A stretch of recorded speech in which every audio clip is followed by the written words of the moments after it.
So I have a little question for you guys before we get heavy into things. Ooh, and I need to make a quick adjustment too. This is not the way I want. Oh my gosh, I'm so sorry.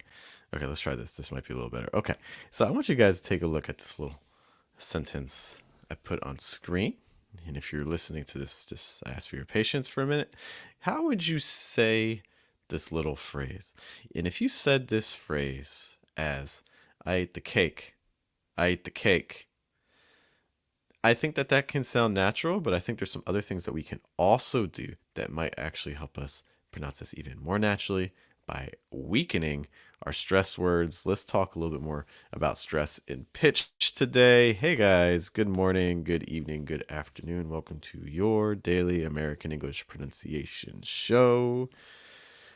Wake up, American. We are here Monday through Friday, typically, right around 7 or 8 a.m. New York, to make sure that you can get in your 5 to 10 minutes of pronunciation practice for today. And to guide you in this journey, there is me. Hello, guys. My name is Jeff. It rhymes with breath. That's one of the 4 keys to natural sound in American English, including placement, pitch, breath. Trying to weaken your consonant sounds and strengthen your vowel sounds. Got people hanging out with us today. We have Milad, what's up? And we also have Lavit, and we also have you, which is exciting. And I noticed a couple other people hanging around as well. But today I want to talk about stress words and the fact that what I see with students over and over again is overstressing.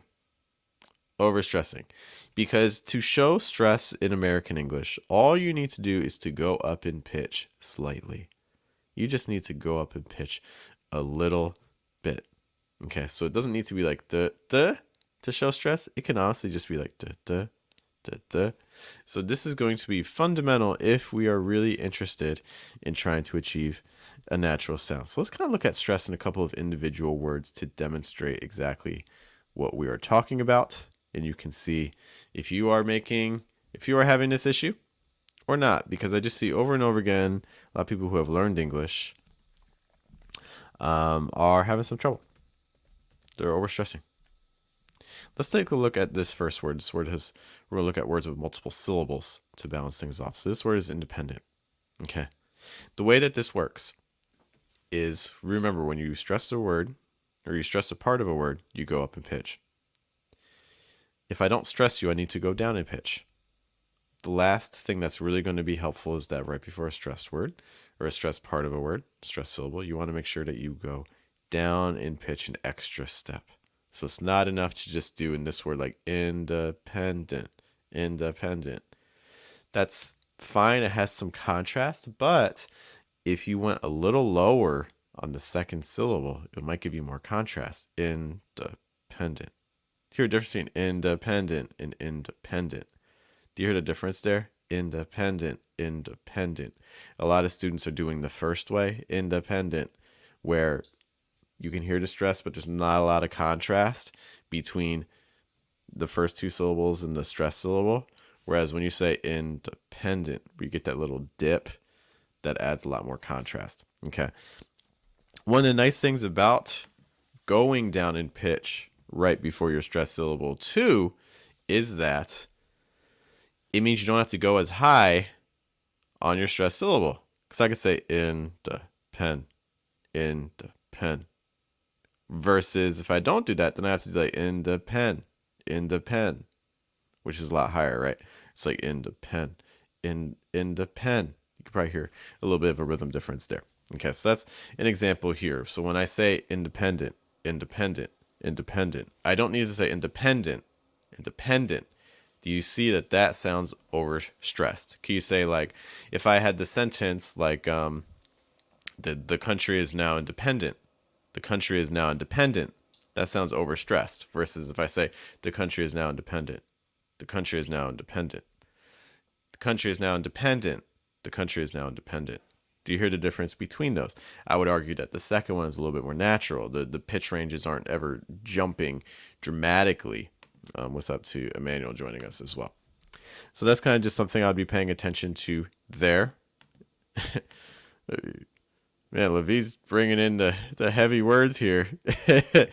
Dehumanization. Okay, we can work with this. What's up also to Nina? Okay, Nina, I know I think you commented on the video recently. I've been slow getting the comments this week, but I will try to get to them soon. I don't know if you even remember what I'm talking about. Dehumanization is a hard word.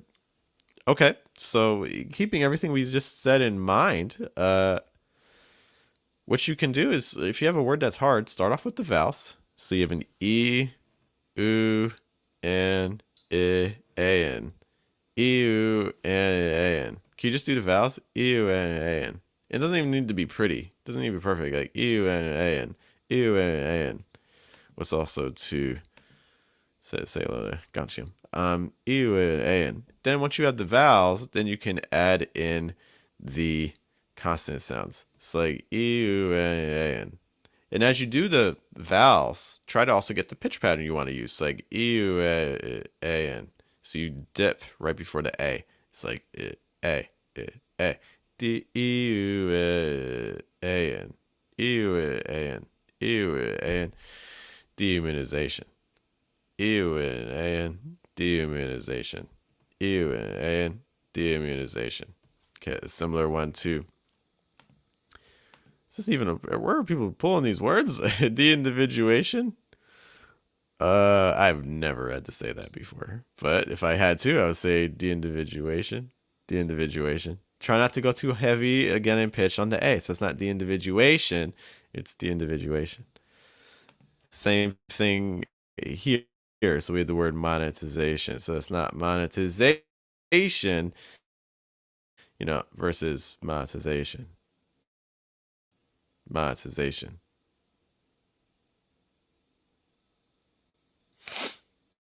Okay, we're back. Sorry about this. But so again, same idea here. Monetization. It's like it's like and and and monetization. Monetization. Make sure it's not monetization. Okay. So don't overstress your A sound. Let's maybe run through one more example. Gotcham's asking about simultaneously. So simultaneously, the stress is on tane. So it's the same idea. It's like I-O-A-I, I-O-A-I, I-O-A-I, I-O-A-I, simultaneously. Oh, I'm missing a syllable, but that's the general idea, right? So simultaneously, I-O-A-I, simultaneously. Don't do simultaneously, because now do you hear how much higher the stress went? I mean, the pitch did. Simultaneously versus simultaneously. When you drop in pitch right before it, that means you don't have to go as high on your stress syllable. Simultaneously. Okay. A final word before I do have to run. So veterinarian. You're stressing air again. So arian. Arian. Veterinarian. Veterinarian. So not like veterinarian. Don't go as high on your stress syllable in pitch. Nina just makes a quick note. When I practice words, also doesn't tick words correct unless you go extra strong and stress syllable. That's exactly the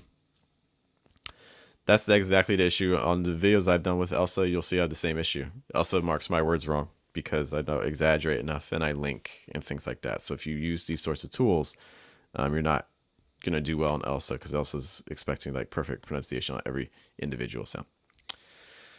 All right, guys, if you want to continue practicing those words, feel free to join our pronunciation group on Telegram, okay, where every single day I send in words and sounds and you can send in your own audio and I get to hear them. So you get to know if you're actually pronouncing these words in a way that sounds natural. Are you overstressing?